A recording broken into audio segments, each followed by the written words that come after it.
नमस्कार. आज दोन मोठे योग जुळून आलेले आहेत. एकाला मी म्हणतो पंचविभूती योग.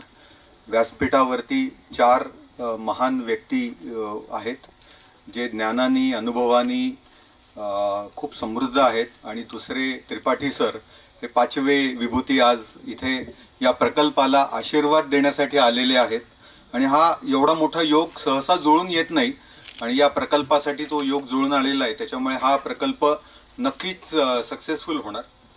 दुसरं म्हणजे 34 वर्षापूर्वी जी कंपनी मी सुरू केली होती ती एका फ्रेंच कंपनीमध्ये मर्ज झाली आहे आणि आज माझा तिथे काम करण्याचा शेवटचा दिवस आहे. म्हणजे देवानी काहीतरी योजना करून ठेवलेली आहे की एकातनं निवृत्ती घेतोय तो दुसरीकडे मला एंगेज करून ठेवायचं. त्याच्यामुळे हे दोन योग खरंच खूप मोठे योग जुळून आलेले आहेत. मला असं वाटतं की देशाचं भवितव्य हे युवा शक्तीच्या हातात असतं आणि त्या युवा शक्तीला एक चांगली दिशा देण्याचं काम अनेक पिढ्या आजपर्यंत करत आलेल्या आहेत. आणि आता ही आमची पण जबाबदारी आहे की आम्ही अशा युवकांना एक वेगळं वळण देऊन या देशासाठी त्यांनी काहीतरी भरीव काम करावं हे करण्याची गरज आहे. पण जे अनाथ असतात, जे गांजलेले असतात, परिस्थितीने त्यांना सोडून दिलेलं असतं, अशा मुलांना त्यांचा सांभाळ करणं, त्यांचा आई वडील होणं हे खूप मोठी गोष्ट आहे. म्हणजे खूप कठीण गोष्ट आहे. आपल्या दोन मुलांना सांभाळतानाच आपल्याला किती चॅलेंजेस येतात आपल्याला माहिती आहे.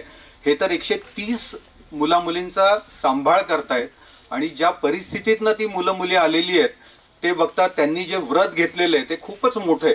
आणि पहिल्यांदा मी त्या दोघांना औरंगाबादला तो एक वेद कार्यक्रम असतो त्याच्यामध्ये भेटलो होतो आणि मग त्याच्यानंतर जोडल्या गेलो. बालग्रामला जात असतो.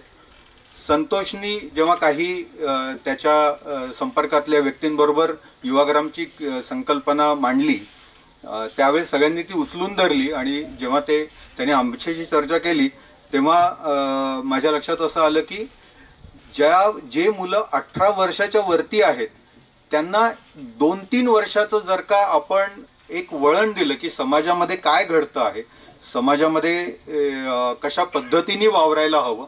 आणि त्यांनी खूप चांगल्या शब्दात सांगितलं की डॉक्टर इंजिनियर होण्यापेक्षा एक चांगला नागरिक आम्हाला घडवायचा आहे.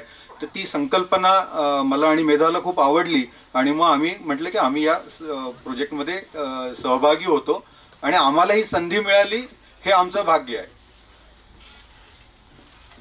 सुरुवातीला एका सिडकोमध्ये एका खोलीमध्ये किंवा एका बंगल्यामध्ये ही 5-6 मुलं मुली येऊन राहिली आणि आता बघता बघता ही जागा जेव्हा घेतली, बऱ्याच जागा बघितल्या आणि ती बघितल्यानंतर ही जागा आम्हाला आवडली वास्तूसाठी आणि मग एक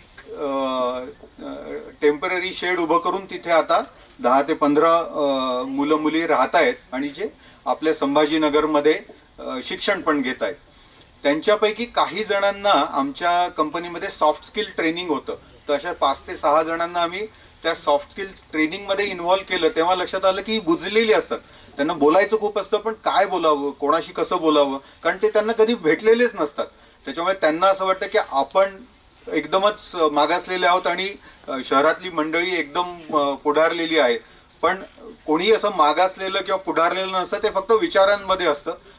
त्याच्यामुळे त्यांना तो ट्रेनिंग दिल्यानंतर बऱ्याच जणांनी व्यक्त केले की आम्हाला खूप चांगला फायदा झाला, कारण त्यांना ते सॉफ्ट स्किल ट्रेनिंग आमच्या कडे जे एम्प्लॉईज आहेत त्यांच्या बरोबर ते आम्ही ट्रेनिंग दिलं.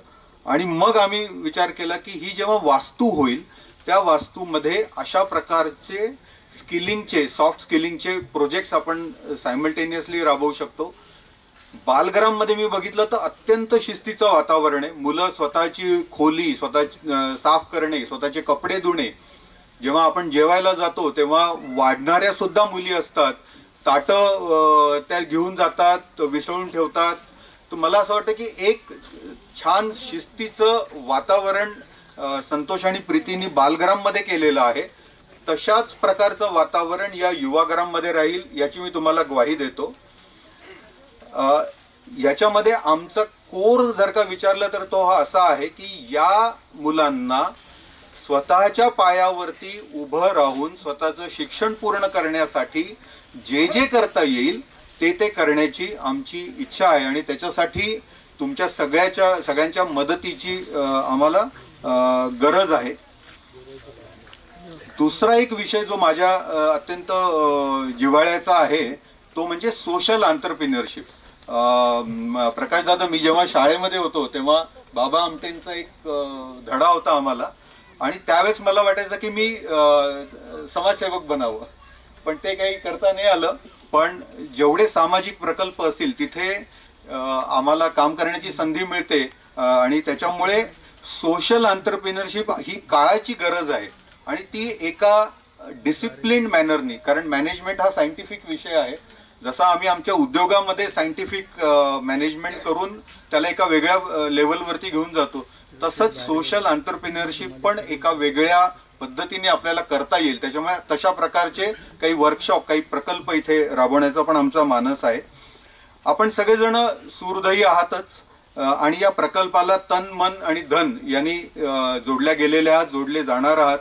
माझे मित्र प्रसाद कोकिळ इथे आहेत.